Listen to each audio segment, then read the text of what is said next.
தன்னுடைய முதல் படமான பொல்லால் ஆரம்பித்து இப்போ ரிலீஸ் ஆகிற விடுதலை 2 படம் வரைக்கும் பார்த்தீங்கன்னா இயக்குனர் வெற்றிமாறன் வெற்றியே பெற்றுள்ளார். அவருடைய திறமைக்கும் உழைப்புக்கும் கிடைத்த அபார வெற்றிகள் தான் இந்த 7 படங்களோட வெற்றி.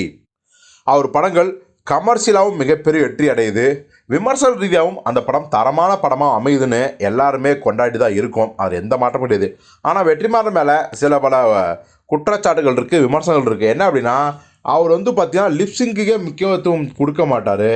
ஏன்னா ஸ்பாட்டில் அந்த கேரக்டர் ஒரு டைலாக் பேசிச்சு அப்படின்னா எடுத்துவார். ஆனால் டப்பிங்கில் அதை விட ஒரு சிறந்த டைலாக் கிடச்சிதுன்னா அதை போட்டுருவார்.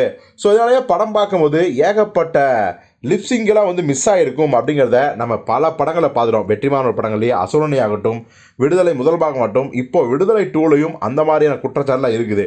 ஆனால் அது மட்டுமானா அதை விட ஒரு பெரிய குற்றச்சாட்டை வச்சுருக்காங்க ரசிகர்கள். என்ன அப்படின்னா, நம்ம கேமராமேன் வேல்ராஜ் அவர் பார்த்தீங்கன்னா அவர் கேமரா பண்ணுற பல படங்கள் அப்பப்போ தலை காட்டுவார். குறிப்பாக தனுஷ் படம் தான் காட்டு வருவார்.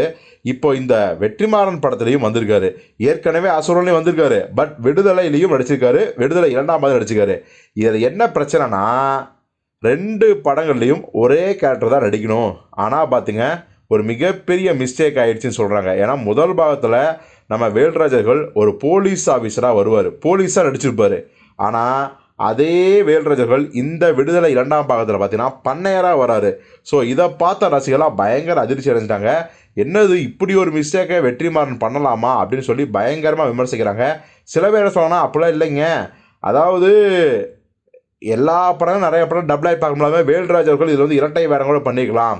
அது மட்டும் கிடையாது, படத்துலேயே ஒரு டைலாக் வச்சுருப்பாங்க, பண்ணையார்கள் அந்த மீட்டிங் போடுற சமயத்தில் நம்ம ஆளுங்க கூட போலீஸில் இருக்கணும், எல்லா துறையிலும் இருக்குன்னு சொல்லுவாங்க. ஸோ அதனால் வேல்ராஜ் அந்த பண்ணையார் கேரக்டர் கூட பார்த்தீங்கன்னா போலீஸாக வந்திருக்கலாம் அப்படிலாம் சொல்லுவாங்க. ஏங்க, அதாவது அந்த மீட்டிங்கில் அப்படி ஒரு சொல்கிறாங்கன்னா அவங்க ஜாதி ஆட்கள், அவங்க தரப்பு ஆட்கள் போலீஸை உள்ளே நுழையணும்.